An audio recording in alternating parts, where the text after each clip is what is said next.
오늘 저는 여러분과 함께 기뻐하라 내 마음의 소원을 이루어 주시리로다 라는 제목으로 기뻐하는 것이 왜 이렇게 중요한지, 기뻐하는 능력이, 그 기쁨의 능력이 무엇인지 함께 살펴보면서 은혜를 나누고자 합니다. 기쁨에 대한 언급은 성경 여기저기에 굉장히 많이 나오고 있습니다. 신약만 하더라도 기쁨에 관련된 언급이 무려 326회나 나오고 있는 것을 우리는 볼 수가 있습니다.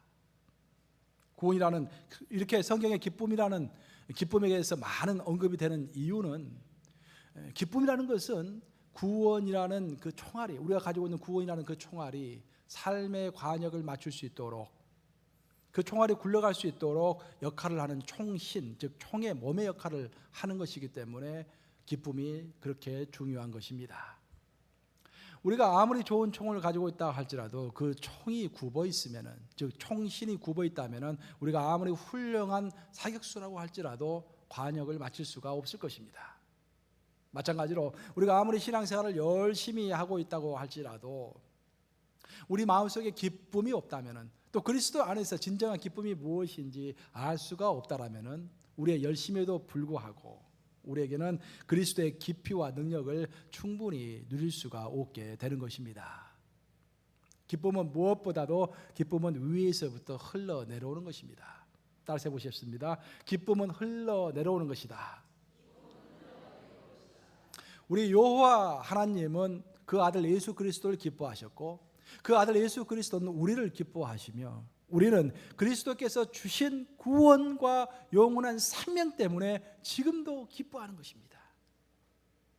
이렇게 하나님께서 기쁨을 흘려보냈듯이 우리의 가정도, 우리의 부모가 그 기쁨을 흘려보내면 가정이 평안한 것이고, 우리의 직장의 터전에서도 사장이 기뻐하면 그 기쁨이 전염되는 것입니다.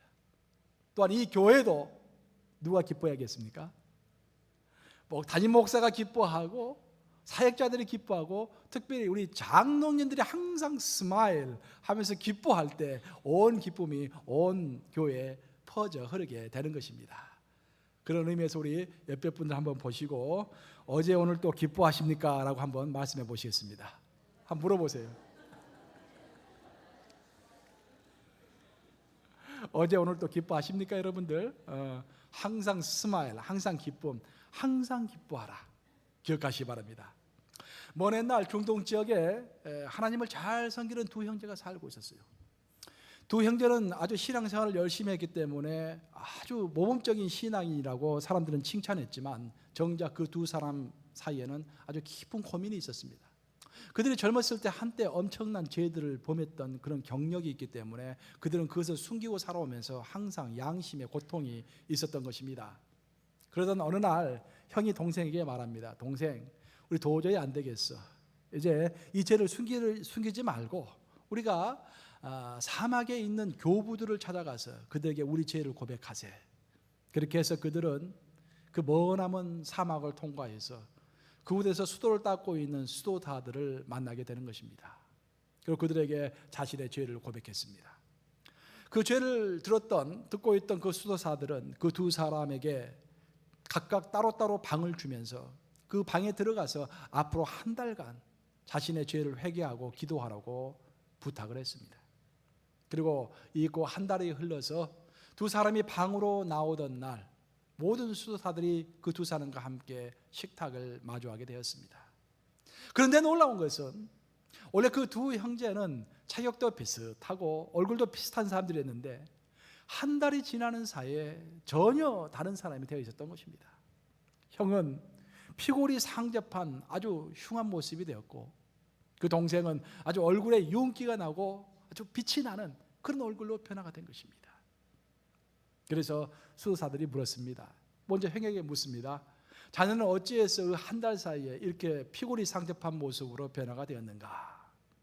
그래서 형이 말하기를, 제가 지난 세월을 생각하면서 내가 지었던 죄를 생각하니 정말 하나님 앞에서 두렵고 떨리는 마음이 되어가지고 이게 근심하다 보니 이렇게 피골이 상접했습니다. 이번에는 동생에게 물었습니다. 자네는 그 한 달 사이에 무슨 일이 있었길래 이렇게 얼굴이 반짝반짝 빛나고 윤이 나는가? 저도 지난 1년간 또 그 그 이후 그 전에도 지었던 많은 죄들을 생각하자 참 죽어도 몇 번이나 죽었어야 정상이고 지옥을 가도 몇 번이나 지옥을 가야 정상인데 우리 하나님께서는 은혜로 나를 구원해 준 것을 생각하니 너무도 감사해서 그 감사에 겨워서 시간을 보내다 보니까 내 얼굴이 이렇게 윤이 나고 빛나게 된 것 같습니다. 이런 상황 가운데서 올려들 중에서 그 수도사들 중에서도 가장 지도자가 되는 듯한 그런 사람이 이렇게 말을 하는 것이었습니다. 사랑하는 형제들이여, 그대들의 회개는 두 사람 다 모두 하나님 앞에서 같은 것이라네. 형은 참으로 두려워함으로 인해서 하나님께 영광을 돌렸고 동생은 참으로 하나님을 기뻐함으로 인해서 하나님께 영광을 돌린 것이라네. 이제 두 사람 다 하나님 앞에서 온전한 회개를 하고 영광을 돌려드렸으니 안심하고 집으로 돌아가게나. 사랑하는 여러분, 방금 우리가 나눈 이 두 형제의 이야기는 하나님 앞에서 바른 신앙이 무엇인가 라는 것들을 잘 설명해 주고 있는 대목이라고 하겠습니다. 우리는 하나님 앞에서 어떤 자세로 살아가는 것이 올바릅니까, 여러분? 우리가 어떤 자세로 하나님 앞에서 살아가야겠습니까? 어떤 사람은 말하기를 하나님 앞에서 두렵고 떨려오는 자세로 살아가야 한다고 말합니다. 반면 어떤 사람은 하나님 앞에서 기쁜 충만, 감사 충만으로 살아가야 한다고 말합니다.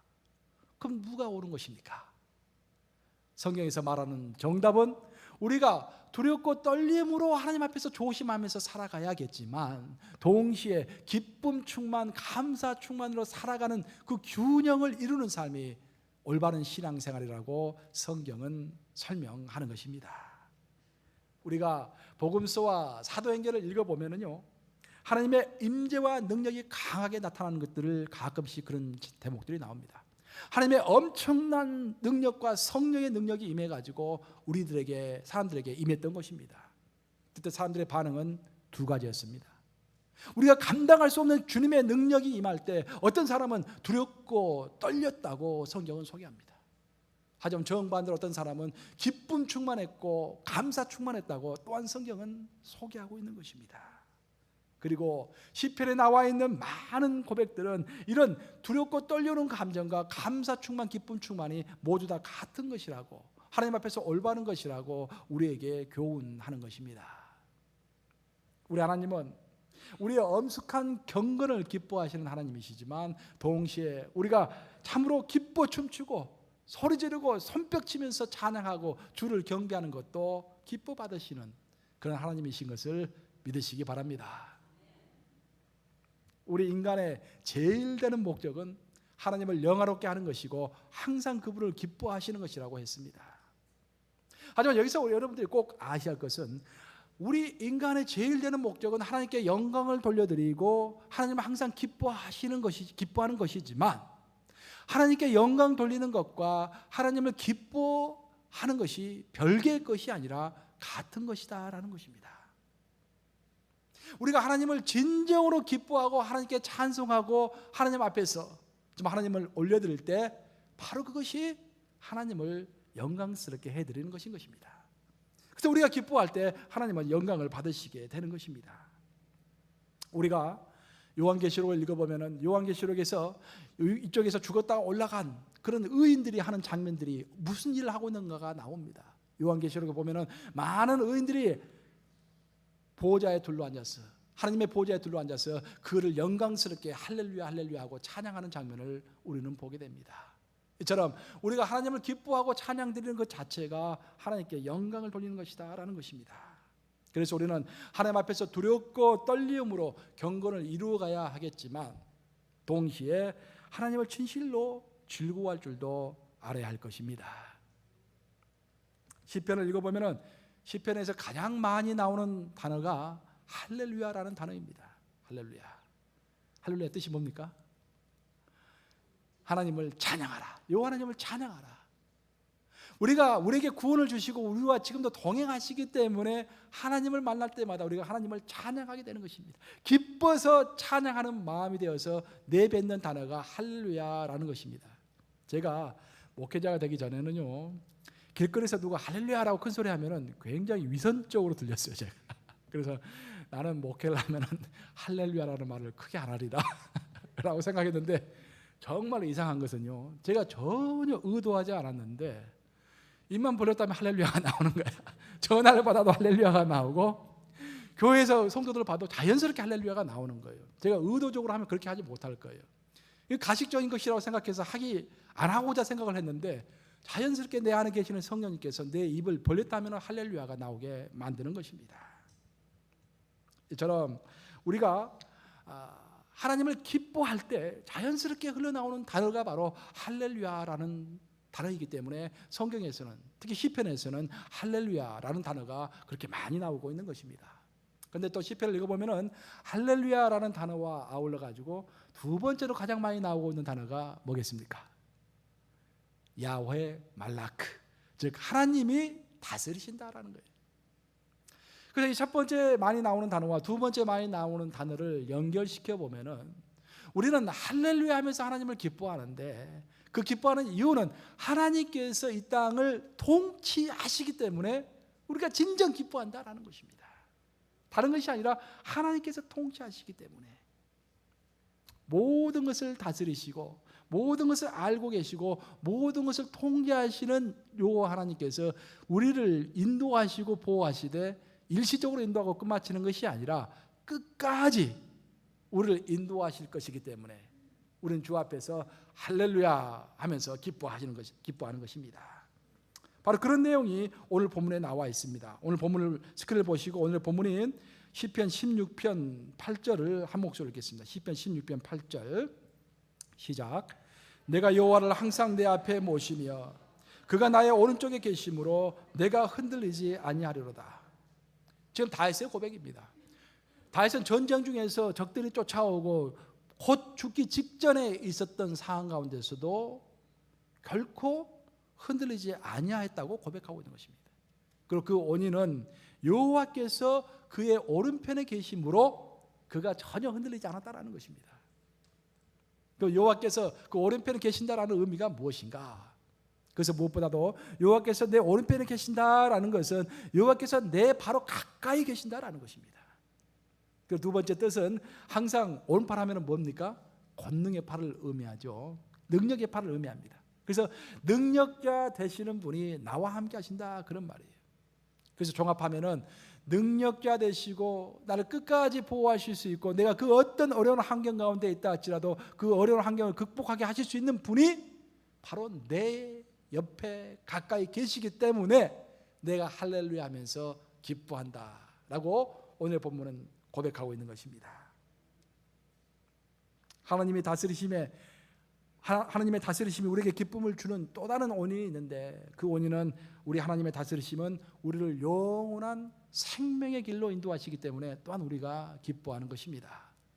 그러니까 우리가 무슨 인도하는 리더가 있을 때 그 리더가 일시적으로 우리를 구원해 줄 수는 있지만 끝까지 나를 구원해 줄 수 있을까라는 그런 의문들이 많이 드는 것입니다. 이 회사가 지금 나에게 돈을 주고 밥을 주지만 끝까지 이 회사가 나를 책임질까라고 의문점이 드는 것입니다. 이 친구가 나와는 지금 이렇게 친하게 지내지만 끝까지 나를 변신하지 않고 나를 배반하지 않고 나와 함께 할 수 있을까? 그런 의문이 드는 것입니다. 그런데 오늘의 본문에서는 우리 하나님은 일시적이 아니라 영원한 삶까지도 끝까지 우리를 안전 가운데 인도하신다라는 것입니다. 우리 스크린을 보고서 오늘의 본문인 시편 16편 11절을 한 목소리로 읽겠습니다. 시작. 주께서 생명의 길을 내게 보이시리니 주의 앞에는 충만한 기쁨이 있고 주의 오른쪽에는 영원한 즐거움이 있나이다.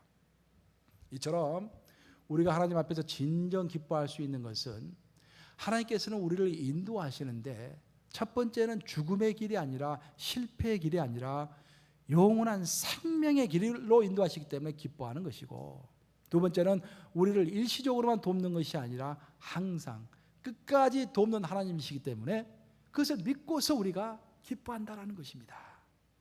이 세상 그 어떤 것도 단 1년 아니 단 하루라도 우리의 삶을 보장해 줄 수 있는 것은 없습니다. 그런데 우리 하나님은 영원한 영겁을 두고서 우리를 보장하시겠다고 말씀하시는 것입니다. 그래서 이처럼 다윗은 하나님께서는 첫째 내 오른편에 가까이 항상 계시고 둘째는 나의 길을 영원한 일시적이 아닌 영원한 생명의 길로 인도하시기 때문에 나는 기쁜데 나의 세 가지가 기쁘다고 오늘 본문에서는 고백하고 있는 것입니다. 그럼 그 세 가지가 무엇인지 우리 스크린을 보고서 본문 16편 9절을 한 목소리로 읽겠습니다. 시작. 이러므로 나의 마음이 기쁘고 나의 영도 즐거워하며 내 육체도 완전히 살리라. 그래서 사도 바울이 여기서 다시 고백하고 있는 것은 세 가지를 고백하고 있습니다. 우리의 몸과 혼과 마음이 하나님 앞에서 기뻐한다라는 거예요. 세 가지가 한꺼번에 기뻐한다라는 것입니다. 즉 우리의 마음이 기쁘고 우리의 영혼이 즐거우며 우리의 육체가 기뻐하며 안정 가운데 거하게 된다라는 것입니다. 그래서 우리가 신앙생활 할 때 우리의 영혼은 기쁜 것 같은데 우리의 마음이 좀 문제가 좀 찝찝하다 하면 그 분명히 문제가 있는 것입니다. 내 마음은 너무 기쁜데 뭘 받아서 기쁘고 뭘 줘서 기쁘고 누가 칭찬해 줘서 기쁜데 내 영혼이 지금 뭔가 문제가 있는 것 같다, 기쁘지 않다라고 하면은 그것 또한 문제가 있다고 생각하셔야 합니다. 최소한 성경에서 이야기하고 있는 기쁨은 우리의 영혼이 기쁘고 또 무엇이 기쁘고 우리의 마음이 기쁘고 또 우리의 육체가 안정 가운데 거하는 몸과 영혼과 마음이 완벽하게 주 앞에서 기뻐하는 그런 기쁨을 이야기하고 있는 것입니다. 이처럼 성경에 나와 있는 기쁨은 많은 이제 곳에서 언급되지만 성경에 나와 있는 기쁨은 크게 두 가지 헬라어 단어로 소개가 되고 있습니다. 하나는 마소스라는 단어이고 하나는 카라라는 단어입니다. 기쁨을 설명할 때 마소스라는 단어는 뭔가 조건이 충족되었기 때문에 기뻐하는 것입니다. 내가 집을 한 채 샀기 때문에 기뻐하고 내 아들이 좋은 대학을 들어갔기 때문에 기뻐하고 내가 뭐가 됐기 때문에 기뻐하고 내가 무엇을 받았기 때문에 그런 조건과 욕망이 충족되기 때문에 기뻐하는 것이 바로 마소스의 기쁨입니다. 반면에 카라의 기쁨은 무조건적인 기쁨입니다. 어떤 상황 가운데서든지 무엇이 주어졌든지 주어지지 않았든지 무조건 기뻐하는 것입니다. 우리가 갈라디아서 5장을 읽어보면 여러분들 잘 아시는 성령의 열매가 나오는데 성령의 열매 중에서 love, joy, peace 그렇게 나오잖아요. 두 번째가 뭡니까? joy, 기뻐하는 거죠. 기쁨이에요. 기쁨.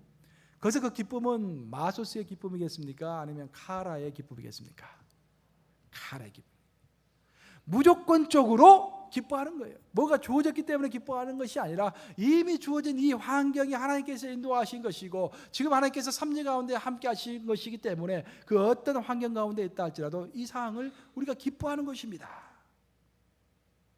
그래서 인간의 기쁨은 크게 3단계를 이루고 있다고 설명이 됩니다. 첫 번째 단계는 우리가 뭔가를 가졌기 때문에 내 조건이 충족됐기 때문에 기뻐하는 것입니다. 아까 내가 설명드린 것처럼 뭔가 내가 성공했고 뭔가 받았기 때문에 또 욕구가 충족이 됐기 때문에 기뻐하는 것입니다. 하지만 그것을 뛰어넘는 제2 단계, 제2 번째 단계의 기쁨이 있는데 그 두 번째 단계의 기쁨은 환난 가운데서도 기뻐하시는 것입니다. 성경에 그렇게 나왔죠. 환난 가운데서도 기뻐하라라고 나왔죠. 그래서 우리가 뭔가 충족이 되어서 조건 가운데 기뻐하는 것이 아니라 환난 가운데서도 기뻐하는 것이 성숙한 그리스도인들의 기쁨입니다. 환난이 있다 할지라도 그리스도의 능력과 그리스도의 임재가 지금 현재 나와 함께 하시기 때문에 결국 이 환난은 극복될 것이기 때문에 이 환난을 통해서 우리 주님을 더 깊게 알 수 있고 더 깊게 기도할 수 있기 때문에 나는 기뻐한다라고 고백할 수 있으면은 여러분의 신앙은 최소한 성숙한 신앙인 것입니다. 근데 놀라운 것은 그 두 번째 신앙도 뛰어넘는 그 두 번째 기쁨도 뛰어넘는 그런 기쁨이 있는데 성경에서 말하는 최고의 기쁨은 어떤 것이냐면은 오직 하나님 한 분으로 무조건적으로 기뻐하는 것입니다. 그것이 성경에서 말하고 있는 최고의 기쁨인 거예요. 오직 여호와 그 존재 자체로 우리가 기뻐하는 것입니다.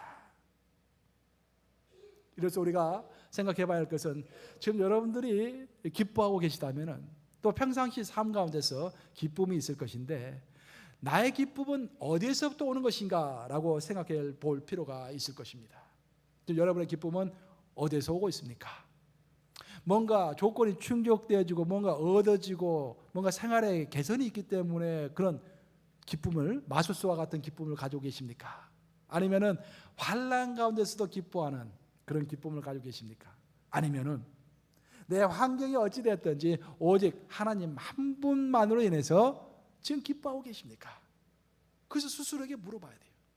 첫 번째 기쁨만을 가지고 있는 사람들, 마소스의 기쁨만을 가지고 있는 사람들은 뭔가 주어지면은 감사하고 기쁘지만 뭔가 주어지지 않으면은 불평하게 되고 마음이 어렵게 되는 거예요. 그렇지만 여호와 한 분만으로 기뻐하는 사람은 그 어떤 상황이 됐든지 이미 주신 우리 하나님, 이미 우리에게 뭘 주었습니까? 영원한 생명을 주셨고 구원을 주셨잖아요. 이미 주신 그 하나님 한 분만으로 기뻐할 때 우리는 항상 기뻐할 수가 있는 것입니다. 그래서 성경에서 말하는 항상 기뻐하라 라는 것들을 내 생활 속에서 실천하려면 다른 기쁨 다 버리시고 여호와 한 분만으로 기뻐해야 할 줄로 믿습니다. 우리가 승리할 때도 우리와 항상 함께 하시고, 우리가 실패할 때도 항상 함께 하시고, 우리가 부끄러운 일을 할 때도 우리 바로 곁에 계셔서 다 보시고, 우리가 자랑스러운 일을 할 때도 우리 옆에 계셔서 보시면서 정말로 우리를 위해서 말없는 탄식으로 기도하시는 그 하나님,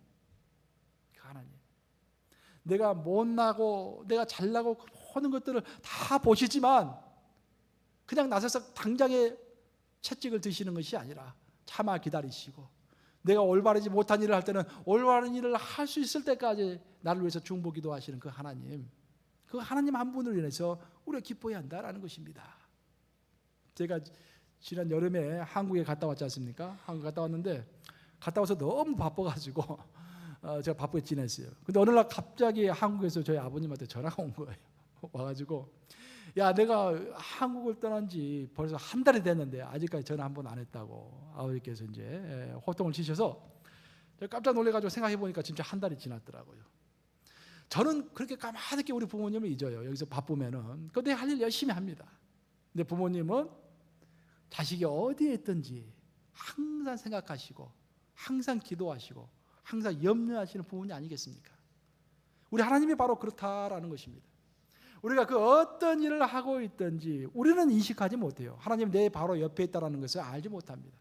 그래서 어떨 때는 부끄러운 일도 서슴없이 합니다. 어떨 때는 아주 나쁜 가십도 서슴없이 하십니다. 하지만 그런 상황 가운데서도 항상 옆에 계시면서 우리는 잊고 있지만 하나님은 우리를 잊지 아니하시고 우리 예수님은 잊지 아니하시고 우리를 위해서 중보기도 하신다라는 것입니다. 바로 그 하나님이 있기 때문에 우리가 마음의 진정으로 기뻐할 수 있다라고 다윗은 오늘 본문을 통해서 소개하고 있는 것입니다. 그래서 우리는 이렇게 기도해야 하겠습니다. 주여 나와 함께 하소서. 내가 진정 주님을 기뻐할 수 있도록 주님의 모습을 더 깊게 나에게 보여주시고 가르쳐 주시옵소서.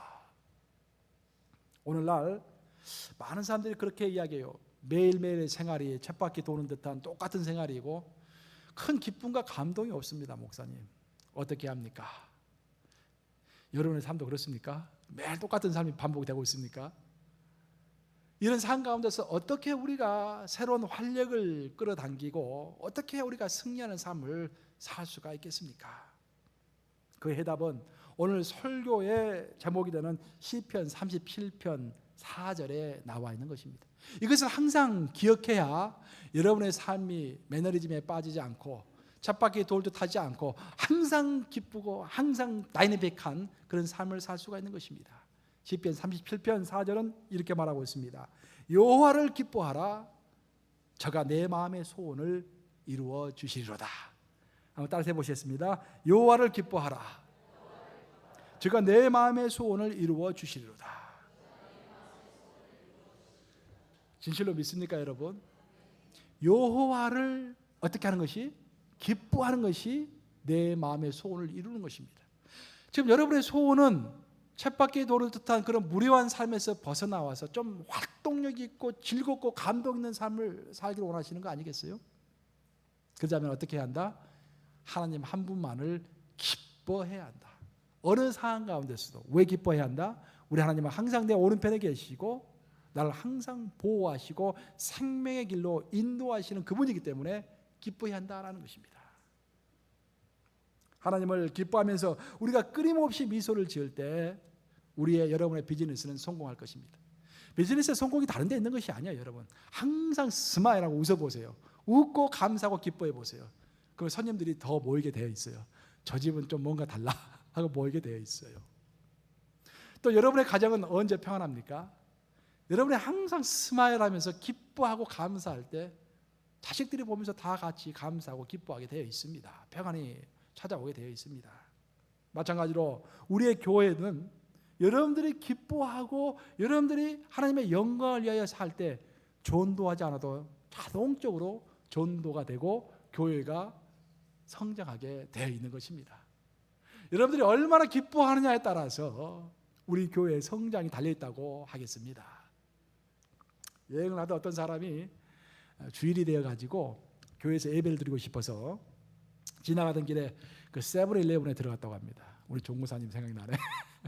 그 세븐일레븐에 들어가서 주인에게 예배를 좀 드려야겠는데 교회 하나 소개시켜 주십시오라고 이야기했더니 그 사람이 어떤 교회 하나를 자세하게 소개를 해 주시더래요.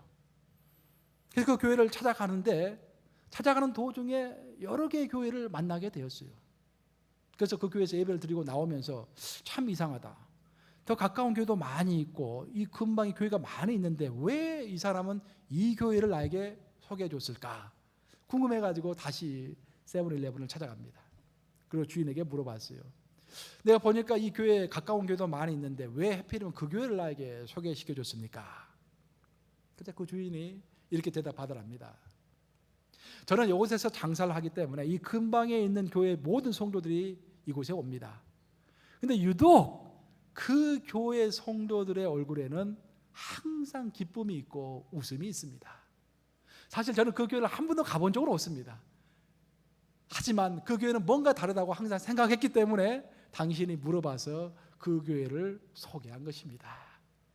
여러분, 이렇게 웃음 하나, 기뻐하는 것 그 하나만으로도 전도가 되는 것입니다. 무엇으로 전도가 된다? 기뻐하는 것 하나만으로 전도가 된다라는 것입니다. 그리고 여러분들이 기뻐하는 것 그 하나만으로도 예수 그리스도의 살아계신 향기가 될 수 있는 것이에요. 그래서 우리 이제 그런 의미에서 서로 옆에 분의 얼굴을 마주 보시기 바랍니다. 그리고 한번 웃어보세요. 그리고 당신의 웃는 얼굴이 해같이 빛납니다 라고 한번 해보시겠습니다. 당신의 웃는 얼굴이 해같이 빛납니다. 이제 항상 웃으세요. 여러분들 항상 기뻐하세요. 항상 감사하세요. 그러면 교회가 성장하는 것입니다. 아시겠죠? 네, 함께 기도하시겠습니다.